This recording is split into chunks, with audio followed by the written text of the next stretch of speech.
Recently, I met with a new coach. From experience, I know that I get out of these coaching sessions exactly what I put into them.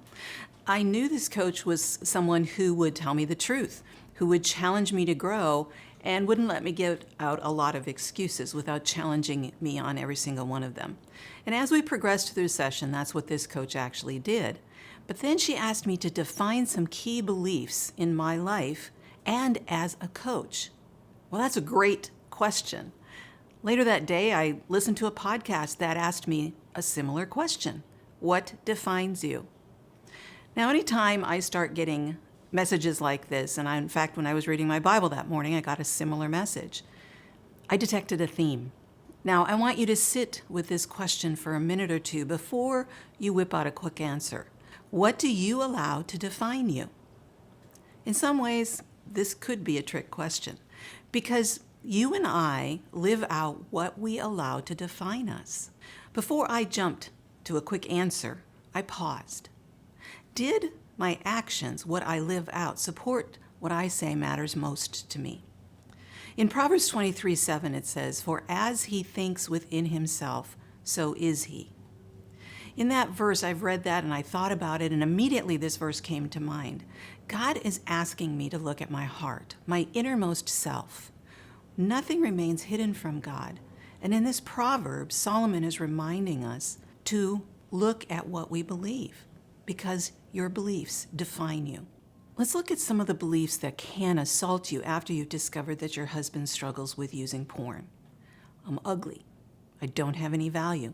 Something must be wrong with me. I'm not pretty enough. I'm not skinny enough. Maybe if I wore different clothes, I may not be sophisticated enough. My hair or my skin is the wrong color.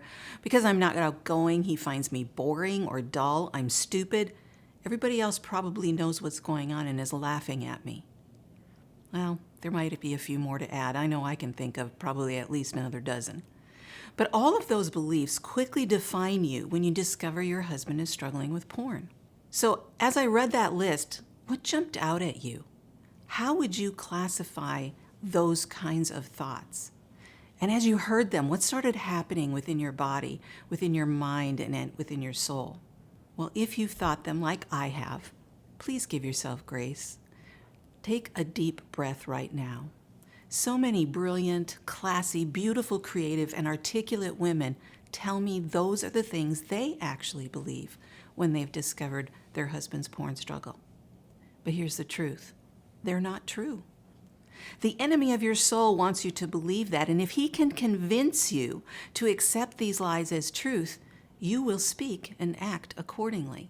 A woman like you who believes these thoughts will put them into words and follow those words up with actions.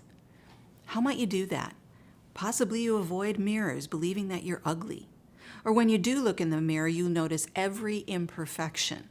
You allow this thought to trigger emotional eating. After all, if you're already ugly and fat, what's difference does it make how much you eat or don't eat? How about when your best friend compliments you on your hair or clothes or your newest completed project or gives you some kind words or affirmations? Do you respond with, "Oh, it's not like I did anything great"?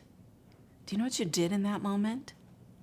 You robbed your friend of her joy and her gift to you. A woman who struggles with body image might get triggered into anorexia or bulimia. Believing she isn't skinny enough, she'll starve herself. Perhaps you feel awkward and shy around other people. One woman might refuse to leave the house while another decides to become the life of the party. She spends money on new clothes, goes out every evening without her husband, and flirts with every man she meets. Defining yourself by what another person thinks always is disappointing. Well, God gives you a way to define yourself better. In Philippians 4:6-9, it says, "Don't fret or worry. Instead of worrying, pray. Let petitions and praises shape your worries into prayers, letting God know your concerns. Before you know it, a sense of God's wholeness, everything coming together for good, will come and settle you down." It's wonderful what happens when Christ displaces worry at the center of your life. Summing it all up, my friends, I'd say you'll do best by filling your minds and meditating on things true, noble, reputable, authentic, compelling, gracious, the best, not the worst, the beautiful, not the ugly, things to praise, not things to curse. Put into practice what you've learned from me, the Apostle Paul says, what you heard and saw and realized. Do that, and God, who makes everything work together, will work you into his most excellent harmonies. So how does filling your mind with these thoughts define you? Most often you do things that you believe are important. Sometimes, though, when you've been derailed by discovering betrayal like your husband struggling with porn, you make unhealthy choices. You might struggle to get out of bed, preferring the escape of sleep to facing the struggle. Caring for your children becomes so taxing, you find yourself lashing out in anger. When you pause to evaluate why you do what you do, you discover these intense emotions you just don't know how to handle. Those emotions leak out in unexpected words and actions. And behind those emotions are beliefs about yourself that this discovery has skewed.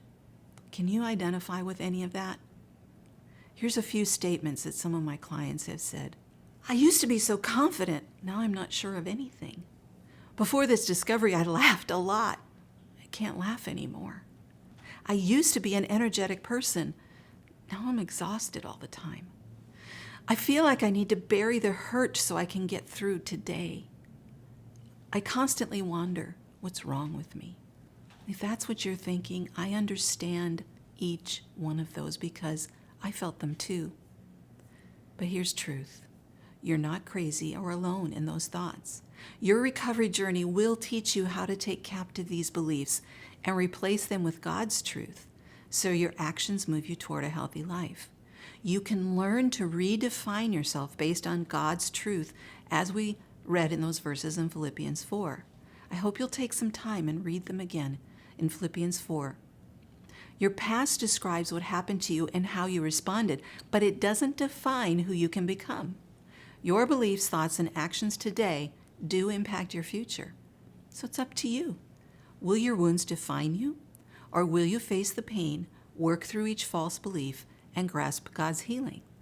Now, as you stop and think for just a moment, how would you define your fundamental beliefs? On what do you base those beliefs? Are you basing them on God's truth or on what society says? Because your beliefs nurture your thoughts, which feed your actions. Women who find healing after discovering their husband's porn use do what it takes to learn, assess, change, and grow. They recognize the past, but they don't force that upon the future. They exchange the worst for the best, the ugly for the beautiful, and the anxiety for peace with God. If that's what you want, then please reach out.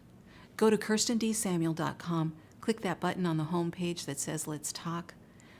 We can talk about where you are today, what you want your future to look like, because I believe that future is fantastic. See you then.